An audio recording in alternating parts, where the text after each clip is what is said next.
Before anyone ever reached for a revolver, before a knife cleared leather, before a fight even announced itself, one of the most dangerous tools on the frontier was already in place, right there, on their feet.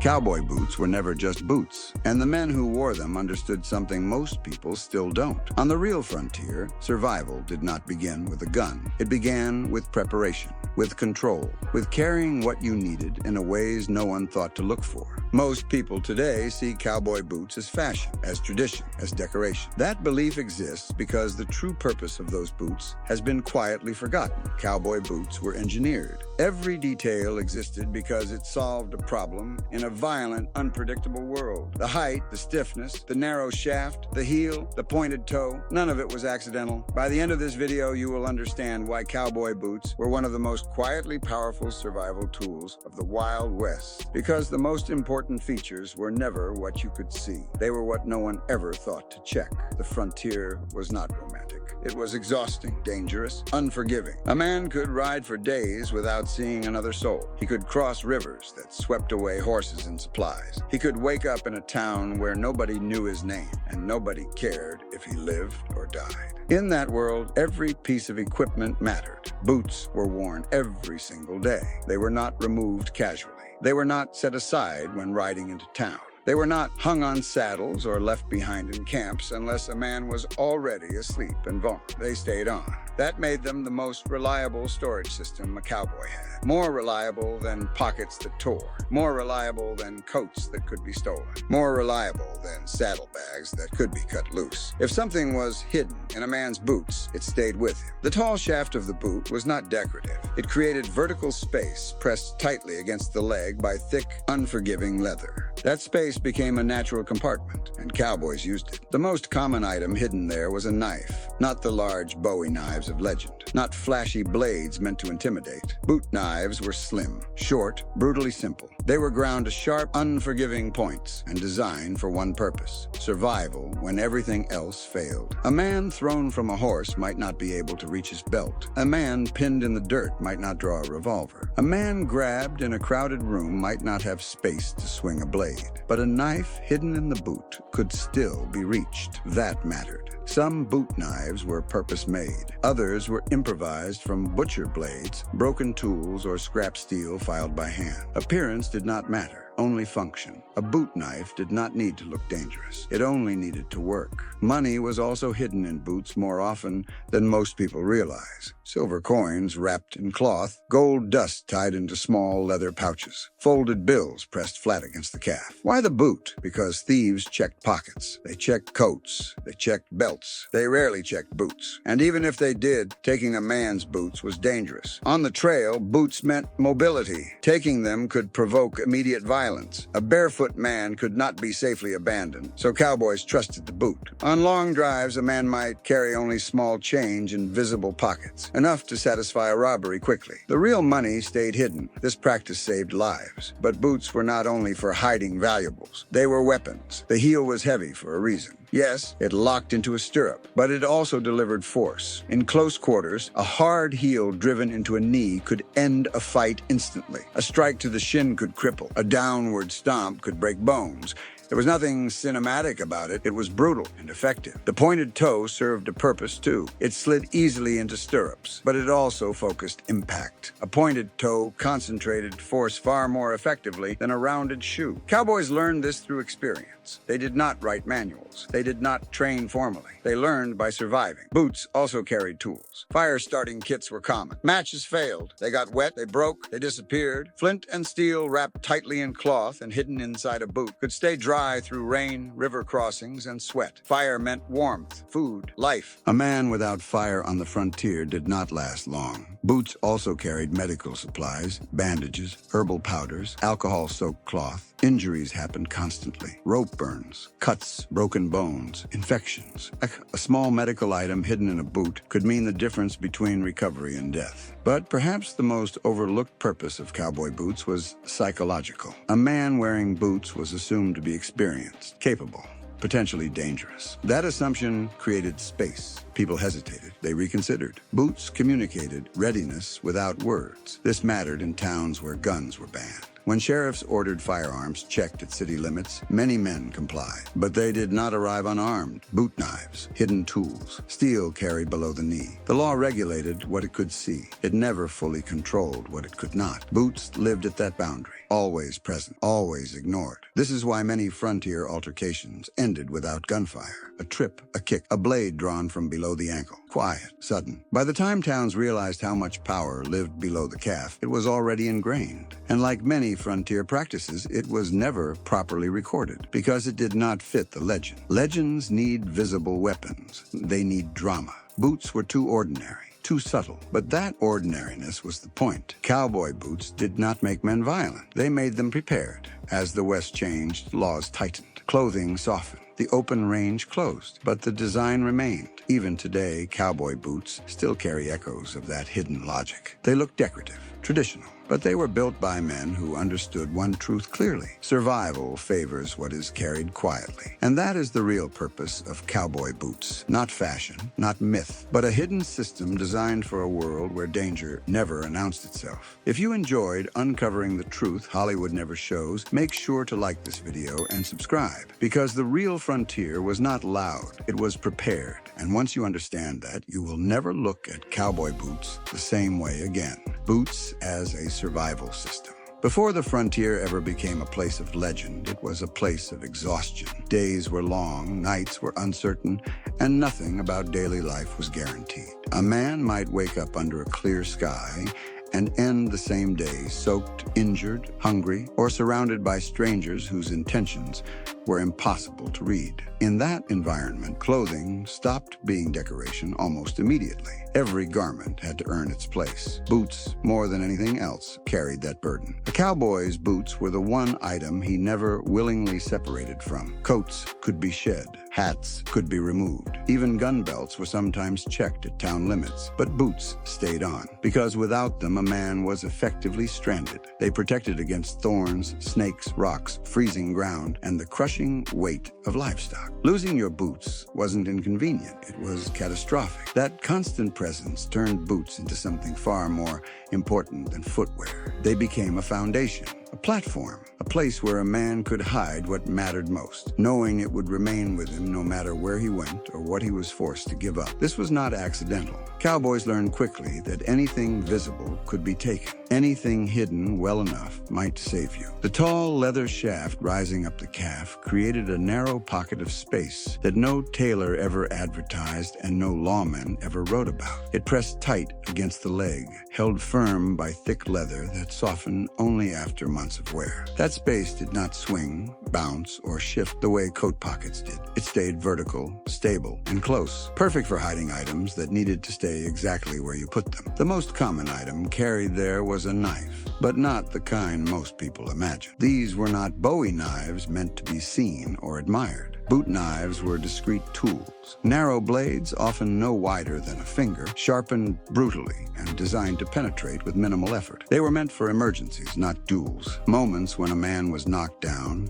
dragged, or trapped where drawing a revolver was impossible. A boot knife could be reached even when both hands were occupied or restrained. A man could hook his fingers into the shaft and draw steel upward in one desperate motion. That movement was fast, instinctive, and difficult to notice until it was too late. In close quarters, especially in crowded rooms or on uneven ground, that mattered more than any fast draw. Not every knife was factory-made. Many were improvised from broken tools, butcher blades, or scrap steel. Frontier life rewarded adaptability. If something could be sharpened and held an edge, it could become a weapon. Appearance did not matter. Reliability did. A knife hidden in a boot did not need decoration. It needed to work the moment it was drawn. Money followed the same logic. Pockets tore, coats were stolen, saddlebags were cut loose, but boots were personal. In most situations, taking a man's boots was dangerous and impractical. Barefoot men could not be left behind safely. So cowboys hid their real money low, close to the leg, wrapped in cloth or leather to prevent chafing. Silver coins, folded bills, and gold dust all rode in boots far more often than history books suggest. This created a deliberate illusion. A cowboy might appear nearly broke, carrying only a few coins in his visible pockets, enough to satisfy a quick robbery, enough to keep a situation from escalating.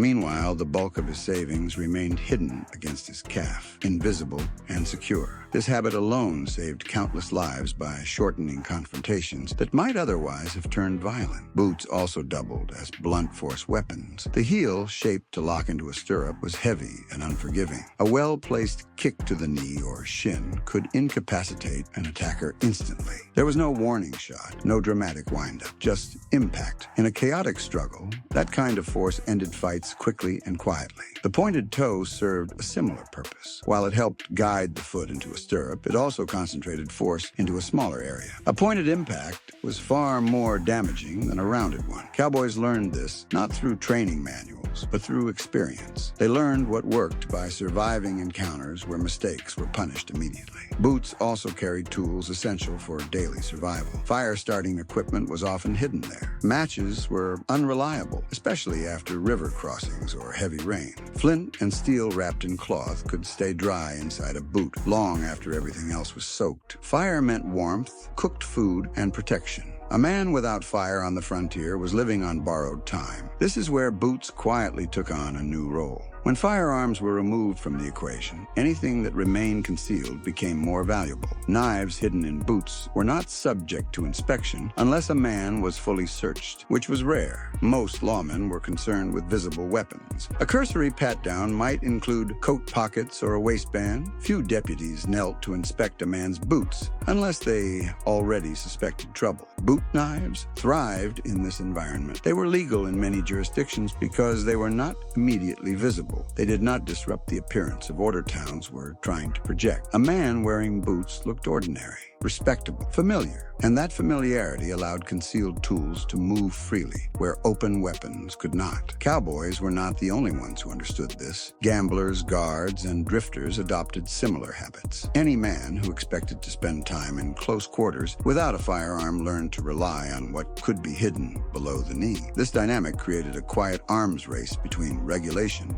and concealment. As towns tightened rules around guns, men adapted by carrying tools that fell outside those rules. Boots became an ideal solution because they straddled the line between necessity and concealment. A town could not reasonably ban boots. They were practical, expected, essential. Lawmen knew this. Many sheriffs were former cowboys themselves. They understood exactly what a man could hide in his boots. But enforcing a ban on something so ordinary would have turned entire towns hostile. So the practice continued, unofficially tolerated but never acknowledged. That tolerance had consequences. Fights in town rarely looked like gunfights. They started suddenly and ended quickly. A man might stumble, fall, or be knocked unconscious without a single shot fired. Witnesses often could not explain what happened. No gun was drawn, no blade was seen, just a scuffle, a sudden collapse, and silence. Boots played a role in many of these encounters. A kick delivered from close range required no warning, no dramatic motion, no escalation. In a crowded room, it was devastatingly effective. A hard heel to the knee could drop a man instantly. A strike to the shin could shatter bone. Once someone was down, the fight was effectively over. This type of violence did not fit the narratives towns wanted to promote. It did not look like a duel. It did not offer a clear villain, and it was difficult to prosecute. As a result, it rarely made it into official records. Boot knives added another layer of uncertainty. Unlike belt knives, they were drawn upward, often out of sight of onlookers. In the chaos of a fight, a man might never realize a blade had been used until blood appeared. By then, the damage was done. And because the weapon had been concealed so well, responsibility was difficult to assign. This uncertainty made towns nervous, but eliminating it was nearly impossible without resorting to extreme measures. Searching every man thoroughly would have slowed commerce, angered visitors, and undermined the image of order officials were trying to cultivate. So instead, towns relied on deterrence, signs, warnings, selective enforcement. Boots slipped through every crack in that system. They also played a role outside of violence. In towns, boots allowed men to move discreetly between spaces. A cowboy could enter a bank, a saloon, and a boarding house without changing his equipment. He could comply with the letter of the law while retaining a measure of personal security. This mattered because frontier towns were transient. Populations shifted constantly. Strangers outnumbered residents. Trust was fragile. A man could not rely on familiarity to keep him safe. He relied on preparedness. Boots supported that preparedness quietly. Even lawmen understood their limits. Many sheriffs chose not to push the issue unless forced. They focused on visible disruptions rather than hidden possibilities. As long as order appeared to be maintained, deeper inspections were avoided. This uneasy balance defined town life on the frontier. The public face of law suggested control. The private reality remained uncertain. Beneath coats and hats, beneath belts and shirts, Boots continued to carry the tools men depended on when appearances failed. As towns grew and professionalized, this tolerance narrowed. Policing became more systematic, inspections more thorough. But for a long stretch of frontier life, Boots remained a loophole that neither side openly discussed. And in that silence, the practice flourished. Men adapted not because they were criminals, but because they were realistic. The frontier punished those who trusted rules more than their own preparation. Boots offered a way to navigate both worlds, the lawless trail and the regulated town, without advertising either. That dual role is what made them so powerful. They were accepted everywhere, questioned nowhere,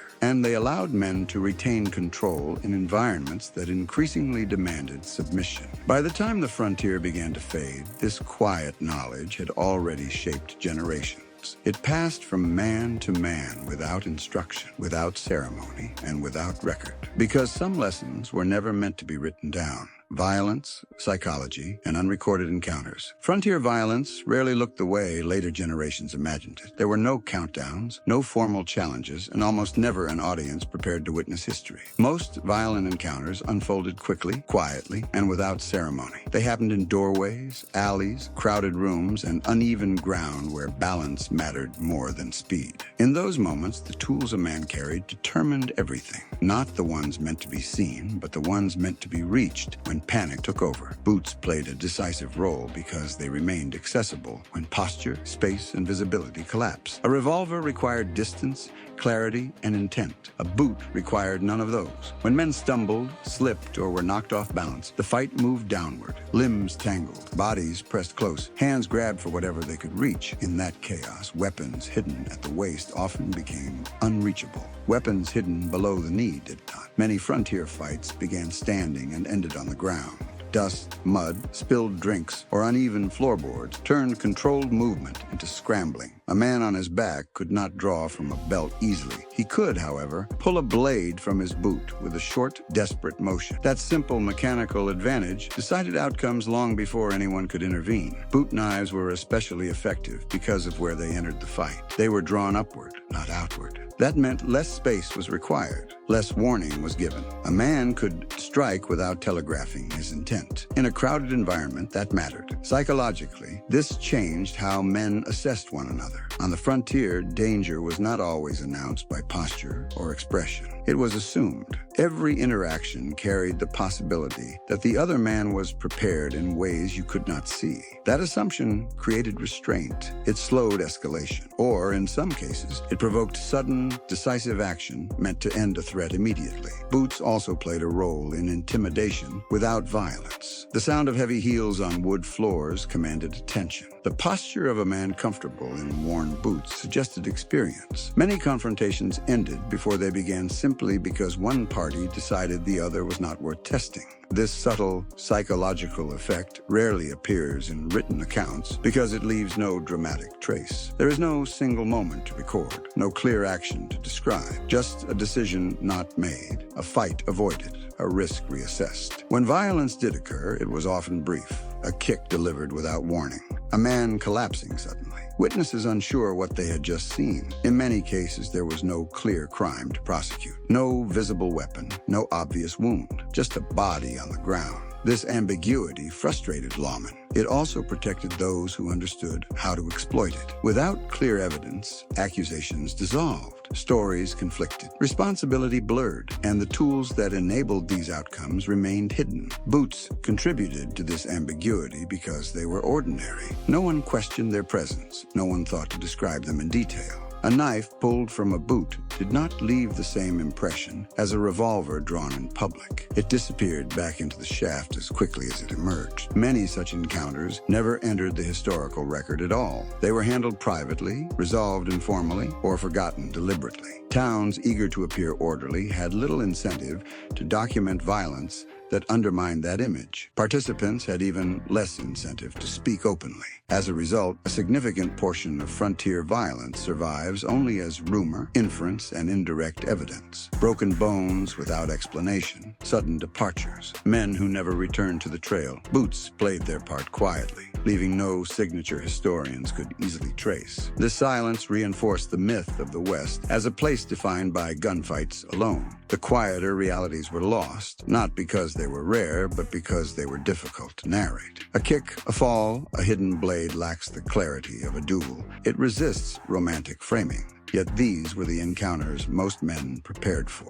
Not the theatrical showdown, but the unpredictable clash where balance, proximity, and preparation mattered most. Boots were chosen with that reality in mind. Over time, this created a shared understanding among those who lived it, a kind of unspoken literacy. Men learned to read subtle cues, stance, movement, footwear. They learned when to push and when to step back, when violence was inevitable and when it could be avoided. Boots were part of that language. They signaled readiness without announcing aggression. They suggested capability without demanding confrontation. And when all else failed, they provided a final option that did not rely on speed or accuracy, only resolve.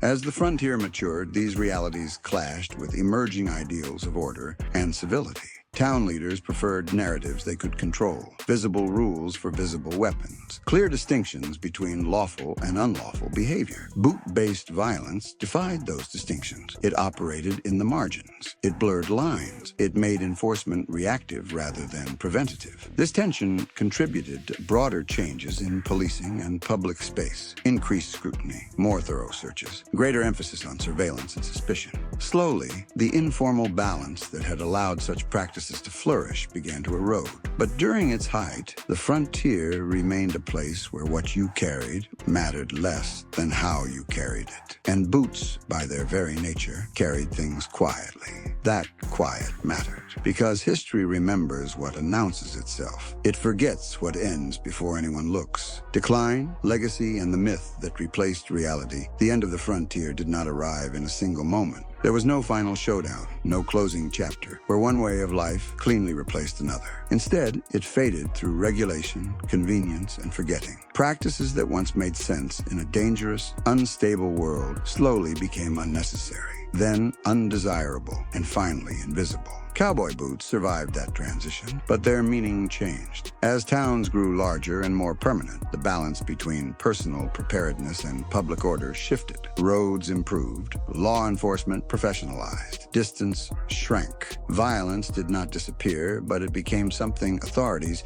believed they could manage through systems rather than individual readiness. In that environment, the hidden purposes of boots no longer fit comfortably. Concealment, once a survival skill, began to look like intent. Tools, once tolerated, quietly became suspect. The same practices that had protected men on the trail were now interpreted as defiance inside settled communities. Over time, those practices were discouraged, not by sweeping bans, but by social pressure and selective enforcement. Men adapted, as they always had. Boot knives grew less common in town. Hidden tools stayed on the trail. What remained visible became symbolic rather than practical. Boots still needed to ride well and endure long hours, but their role as covert storage and last resort weapons diminished as the conditions that required those functions faded. What replaced that reality was a story. As the frontier closed, people began to look back at it from a safe distance. They wanted explanations that were simple, dramatic, and reassuring. The chaos of everyday survival did not translate easily into legend, so it was replaced by cleaner narratives: gunfighters, duels, clear heroes and villains. Boots did not fit that story. They were too ordinary, too subtle, too connected to moments people preferred not to imagine. A boot knife does not photograph well. A kick that ends a fight before it starts does not inspire ballad. methods. These details were quietly discarded in favor of imagery that made violence look purposeful rather than desperate. Hollywood later cemented this transformation. Costumes exaggerated shape and decoration while ignoring function. Boots became visual shorthand for cowboy rather than tools designed for survival. The hidden logic behind their design was lost beneath stitching patterns and polished leather. Yet the design endured. Even as the meaning faded, the structure remained because it worked. The tall shaft, the angled heel, the pointed toe, all continued to solve problems related to riding, balance, and endurance. What changed was awareness. Few people remembered why those features existed in the first place. This is how practical knowledge disappears. Not through prohibition, but through irrelevance. When a skill is no longer needed daily, it stops being taught. When it stops being taught, it stops being named. When it stops being named, it becomes invisible. Cowboy boots retained their form, but their deeper purpose was no longer discussed. Modern wearers inherited the shape without the context. Today, boots are worn for identity, tradition, or aesthetics. They signal connection to a past most people understand only through stories. The reality behind that past, the improvisation, the quiet violence, the constant readiness, is rarely considered. But it has not vanished completely. Elements of that logic still appear wherever people operate in uncertain environments. Military gear, workwear, and modern survival equipment all echo the same principles: accessibility, concealment, redundancy, and durability. The frontier mindset never disappeared. It migrated. Understanding cowboy boots as survival tools rather than costumes reveals something larger about history. It reminds us that everyday objects often carry more meaning than celebrated weapons, that the things people rely on most are rarely the ones they talk about. The myth of the Wild West favors spectacle because spectacle is easy to remember. The truth favors preparation because preparation is quiet. Boots belong to the second category. They were worn, not displayed. They were relied upon, not admired. They worked when nothing else did. That is why they mattered, and that is why they were forgotten. When we strip away the legend, what remains is not a romantic past, but a practical one. A world where survival depended on choices made long before trouble appeared, on habits formed quietly and carried daily, on tools hidden in plain sight. Cowboy boots were one of those tools, not because they looked the part, but because they played it. If there is a lesson left in their design, it is this: history is shaped less by the things people celebrate than by the things they depend on. And the more ordinary something looks, the more likely it carried a purpose no one bothered to record. The frontier did not end because people became safer. It ended because the systems around them changed. But during its height, survival belonged to those who prepared without drawing attention. Boots made that possible. And once you understand that, the image of the cowboy changes, not into a gunslinger waiting for a duel, but into a worker navigating danger quietly, one step at a time. If you've made it this far, you now understand a version of the Wild West most people never see. Not the one built on noise and spectacle, but the one built on readiness and restraint. If you want more stories like this, real history beneath the legend, make sure to like this video and subscribe. There are more forgotten truths, more everyday tools, and more quiet survival systems waiting to be uncovered. Because the real frontier was never loud, it was prepared.